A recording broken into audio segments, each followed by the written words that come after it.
சொன்னனா இல்லையா guys, KKR தான் தேர்ட் டைம் கப் அடிப்பாங்கன்னு. போன வீடியோல என்ன நம்ம ப்ரெடிக்ட் பண்ணமோ அப்படியே இந்த இதில் நடந்திருக்கு. போன வீடியோவில் நம்ம என்ன ப்ரெடிக்ட் பண்ணமோ அப்படியே இப்போ நடந்திருக்கு. அதுக்கப்புறம் மிஸ்டர் கிருஷ்ணமாச்சாரி ஸ்ரீகாந்த் என்ன சொன்னீங்க? ஹர்ஷித் ராணாக்கு ஓவர் ஆட்டிடியூடு, இப்படி ஒரு ஃபாஸ்ட் பவுலர் இருக்கக்கூடாது, ஒரு அக்ரஷன் இருக்கக்கூடாது, இப்படிலாம் சொன்னீங்க. பொட்டலம் போட்டுருவாங்கன்னு நீங்க. என்னாச்சு? இப்போ கப் அடிச்சாச்சு தேர்ட் டைம். ஹர்ஷித் ராணா அடிச்சிட்டான், ஒரு நல்ல பெர்ஃபார்மன்ஸ் கொடுத்துருக்கான்.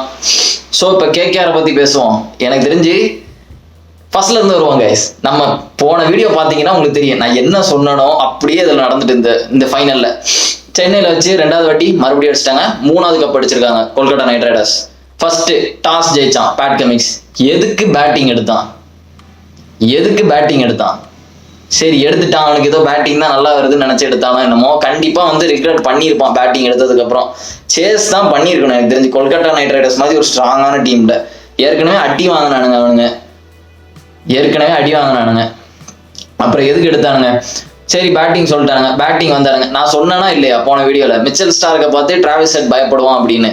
ஏன்னா ஏற்கனவே டொமஸ்டிக் மேட்ச்லனா நிறைய வாட்டி ஸ்டார்க் மிச்சல் ஸ்டார்க் டிராவிஸ் ஹெட்டை டக் அவுட் ஆகியிருக்கான் பல வாட்டி. அதாவது ஆரன் ஃபின்ச் எப்படி புவனேஸ்வர் குமாரை பார்த்தாலே பேழுவானோ அதே மாதிரி தான் டிராவிஸ் ஹெட் மிச்சல் ஸ்டார்க்கை பார்த்தாலே பயப்படுறான். அதனால தான் அபிஷேக் சர்மா ஃபர்ஸ்ட் ஸ்ட்ரைக் நின்னான். டிராவிஸ் ஹெட் வரல, ஸ்டார்க் போடும்போது அபிஷேக் சர்மா தான் ஸ்ட்ரைக்ல நின்னா. பார்த்தா ஸ்டார்க்கு அபிஷேக் சர்மாவை தூக்கிட்டான். டிராவிஸ் ஹெட் 3 மேட்ச் தொடர்ந்து டக் அவுட். சுத்தமா போல. புரியுதா? எப்படி இந்த ஓப்பனிங் நான் சொன்னல, ஓப்பனிங் பேட்ஸ்மேன் கிளிக் ஆகாட்டி சன்ரைசர்ஸ்க்கு எதுவுமே ஒர்க் ஆகுதுன்னு. ஓப்பனிங் பேட்ஸ்மேன் கிளிக் ஆகாதுன்னு நடந்துட்டு மார்க்கரம் உருட்டுவான்னு நடந்துச்சா இல்லையா? உருட்டுனா மார்க்கரம் கொஞ்ச நேரத்துக்கு உருட்டுனா அவனும் போயிட்டான். கிட்டத்தட்ட பவுலிங் பிச்சு அப்படிட்டேன் ஆச்சு. ஸ்பின்னு நம்ம பேசின மாதிரி தான். ஸ்பின்னு சுனில் நரேனுக்கு பயங்கரமா ஸ்பின் ஆச்சு, வருண் சக்கரவர்த்திக்கு சூப்பரா ஸ்பின் ஆச்சு. அது மட்டும் இல்ல, நான் மிச்சல் ஸ்டார்க்கு முன்னாடி நிறைய இதெல்லாம் நான் சொல்லியிருப்பேன். எதுக்கு 24 crores கொடுத்து எடுத்தாங்க. பேட் கமிங்ஸும் ஓவர் ரேட்டட் இவ்வளோ க்ரோஸ் கொடுத்து எடுத்துருக்காங்க. கடைசி பார்த்து இவங்க 2 பேரும் தான் ஃபைனல் வர வந்திருக்காங்க. மிச்சல் ஸ்டார்க்கு 2 மேட்சும் man of the match. Semifinal 1 man of the match, ஃபைனலும் மேன் ஆஃப் த மேட்ச். இவன் தான் கேம் சேஞ்சரா இருந்திருக்கான். இப்பதான் புரியுது பிக் ஸ்டேஜ் பிளேயர் எப்படி இம்பாக்ட் பண்றாங்க டீமுக்கு அப்படின்னு. ப்ரெஷரை போட்டு போயிட்டான். நான் சொன்னேனா இல்லையா? அதாவது என்னன்னா, இப்ப மிச்சல் ஸ்டார்க்கு மற்ற மேட்ச்ல ஈஸியா அடிக்கிறாங்கன்னு வச்சுக்கோங்களேன். ஃபைனல்ல ஒருவேளை பயப்படுறாங்க அப்படின்னா மிச்சல் ஸ்டார்க்கோட நார்மல் பேஸ் அதிகமா தெரியும்.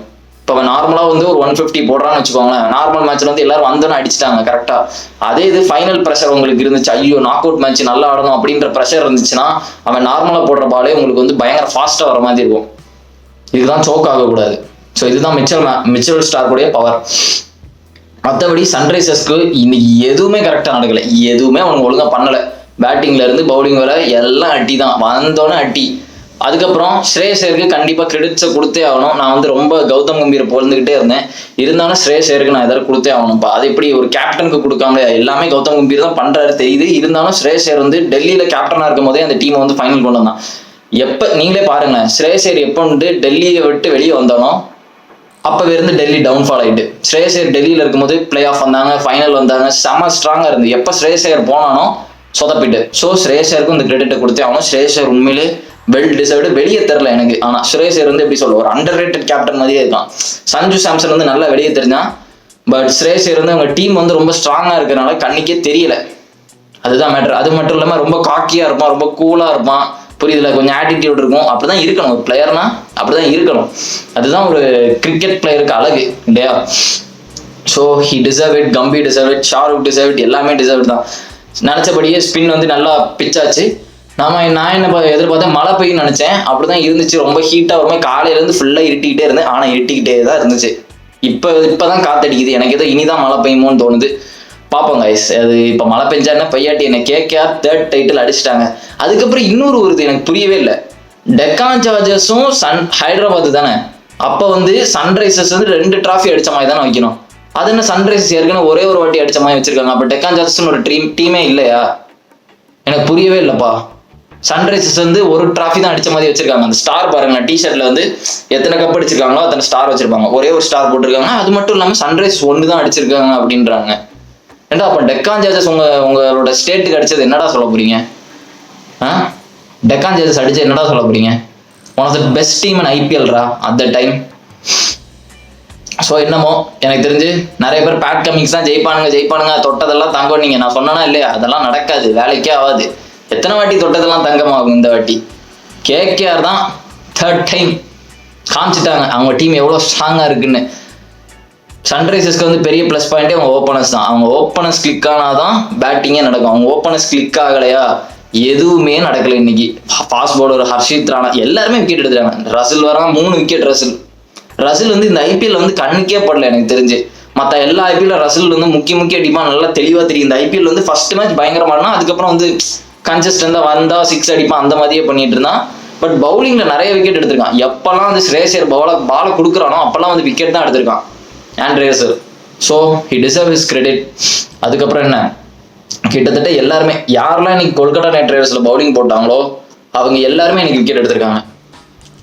எல்லாருமே எடுத்துட்டாங்க. ஹர்ஷித் ராணா, மிச்சல் ஸ்டார்க், வைபவ், வருண் சக்கரவர்த்தி, சுனில் நரேன், ஆண்ட்ரே ரசல். அதுக்கப்புறம் சுனில் நரேன் வந்து உண்மையிலே ஒரு லெஜெண்டரி பிளேயர் தான் சொல்ல போனா. பேட்டிங்லையும் பட்டை கிளப்பியாச்சு, பவுலிங்லையும் பட்டை கிளப்பியாச்சு. என்ன மாதிரியான பிளேயர்ரா நரேன்லாம். பேட்டிங்லையும் சரி பவுலிங்லையும் சரி ரெண்டும் மாஸ் காட்டியாச்சு. சன்ரைசர்ஸ்க்கு வந்து எதுவுமே ஒழுங்கா போல. பேட்டிங் வந்தானுங்க கொல்கத்தா நைட் ரைடர்ஸ். வந்தோம் வழக்கம் போல குருபாஸ் வந்து அடிக்க ஆரம்பிச்சிட்டா. நரேன் ஒரு 6 அடிச்சுட்டு அவுட் ஆயிட்டான். அதுக்கப்புறம் என்ன, வெங்கடேஷ் ஐயர் சான்ஸே இல்லப்பா. போன வருஷம் வெங்கடேஷ் ஐயர் எப்படி விளாண்டான் தெரியுமா, ஒரு மாதிரி பொறுமையா திணறி விளாண்டுட்டு இருந்தான். ஆனா இந்த டைம் அப்படி இல்லை, வந்தாலே அடிக்க தான் பாக்குறான். விக்கெட் போறதெல்லாம் பிரச்சனை இல்லை. வந்தோடனே எவன் போட்டான், புவனேஸ்வர் குமார் போட்டான்னு நினைக்கிறேன். புவனேஸ்வர் தானே, ஆமா புவனேஸ்வர் குமார் போட்டான். 6-4 தான் அடிச்சுட்டு இருந்தான். அந்த குருபாஸோட அவுட் மட்டும் எனக்கு அவுட்டா என்னன்னு தெரியல, பார்க்க அவுட் மாதிரி தான் இருந்துச்சு.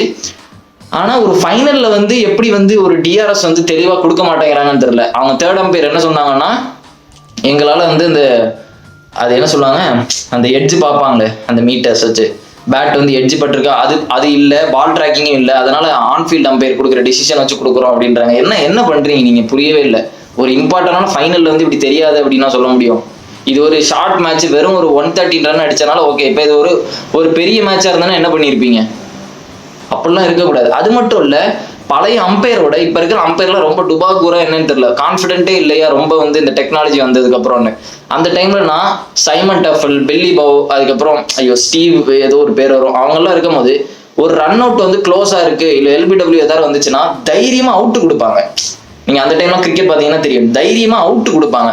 இப்பெல்லாம் அப்படி இல்லை, ரன் அவுட் எங்கேயோ வருது, பேட்ஸ்மேன் நடு பிச்சர் நிற்பான், தெளிவா நமக்கே தெரியும் டிவியில பார்க்கும்போது அவுட்டுன்னு. அம்பையர் பயந்து, டிவி அம்பையர் அதை கூட அதை தைரியமா அவுட் கொடுக்குறாங்க. அவுட்டுன்னு தெரியுது, எங்களுக்கே தெரியுது. நீங்க கொடுக்கறதுல என்ன இருக்கு, டைம் தான் வேஸ்ட் ஆகும். அதுக்கும் கான்ஃபிடென்ட்டே இல்லாம டிவி அம்பையர்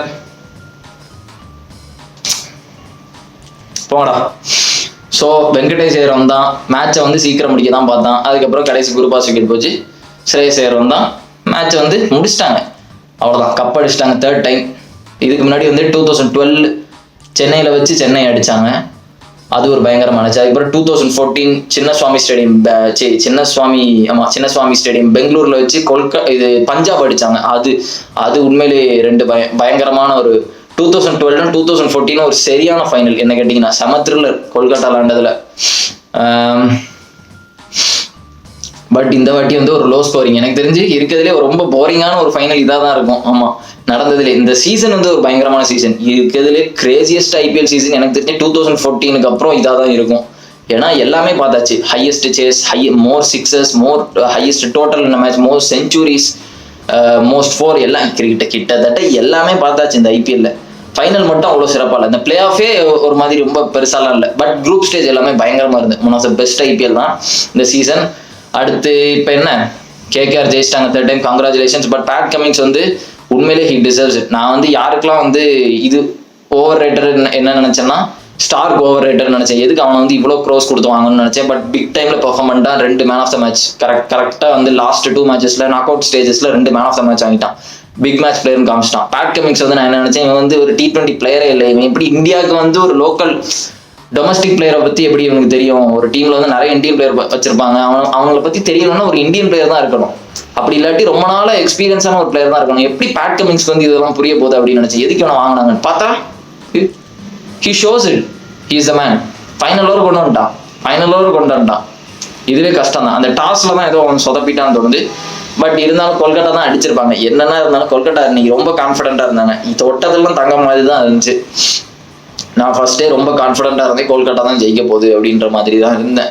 ஒன்று ஆர்சிபி வந்து ஏதாவது ஒரு ஷாக்கிங் கம்பேக் கொடுப்பானுங்க. ஒருவேளை ஆர்சிபி வந்து ஏதாவது நடக்கும், ஏன்னா இப்படி வரானுங்களே ஏதாவது ஒரு கம்பேக் கொடுத்துருவாங்கன்னு நினைச்சேன். ஆர்சிபி வராட்டி கன்ஃபார்ம் கொல்கட்டான்னு எனக்கு அப்பவே தெரிஞ்சிருச்சு.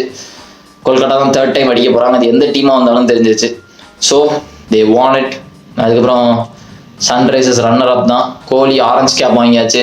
Harshal Patel purple cap. ஹர்ஷல் பட்டேல் வந்து அவங்க டீமே வந்து சுடுகாட்டில் இருந்தாலும் ஹர்ஷல் பட்டேல் மட்டும் பர்பிள் கேப் வாங்கிட்டேன். நானே ஹர்ஷல் பட்டேல் தானான்னு கொஞ்ச நேரத்தில் டவுட். என்ன ஹர்ஷல் பட்டேலா எப்படா வந்தான் அப்படின்னு தான் இருந்துச்சு. பட் வாங்கிட்டான் எப்படியோ. And everybody deserves credit. Shreyas Iyer, Gautam Gambhir டீமே வந்து எனக்கு தெரிஞ்சு ஒரு பயங்கரமா ஹார்ட் ஒர்க் பண்ணியிருக்கானுன்னு நினைக்கிறேன். எத்தனை வருஷமா வரல, 10 வருஷமா வரலான்னு நினைக்கிறேன் சாம்பியன்ஸா.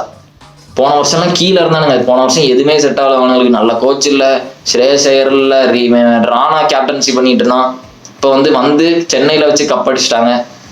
சென்னை ஃபேன்ஸ் எல்லாருக்கும் கடுப்பா இருக்கும். பேட் கமிங் சைலன்ஸ்னானுங்க. கொல்கட்டா கம்பீர் வேகாது சென்னையிலன்னானுங்க. பார்த்தா இவனுக்கு 2 பேரும் தான் ஃபைனல் வர வந்திருக்கானுங்க. சென்னை வீட்டில் தான் இருக்கானுங்க. So they deserve the credit. KKR Kolkata Knight Riders deserve the credit as we expected. அடுத்து T20 வேர்ல்ட் கப் வரப்போகுது. வார்ம் அப் மேட்ச் வந்து June 1 இருந்து ஆரம்பிக்க போகுது. அதை பத்தி நான் பேச போறேன். அவங்க ஒரு டீம் எடுத்து வச்சிருக்காங்க, இந்தியன் டீம். ஒரு குப்பை மாதிரி ஒரு டீம் இருக்கு. அதை வச்சு நான் ஒரு வீடியோ போட போறேன். ஒரு டெய்லி நான் வீடியோ போட தான் போறேன். ஸோ பார்ப்போம் guys, என்ன நடக்குது T20 வேர்ல்ட் கப்ல போய் எப்படி பெர்ஃபார்ம் பண்றாங்க. பிளேயர்ஸ் எல்லாம் பையாச்சு. மற்ற பிளேயர் எல்லாருமே அங்கேயே இருக்காங்க. நம்ம பிளேயர் இப்பதான் போயிருக்காங்க. நான் இதை பத்தி நாளைக்கு வீடியோ போடுறேன் guys. Okay guys, see you in the video and remember it, always be on top. Cheers.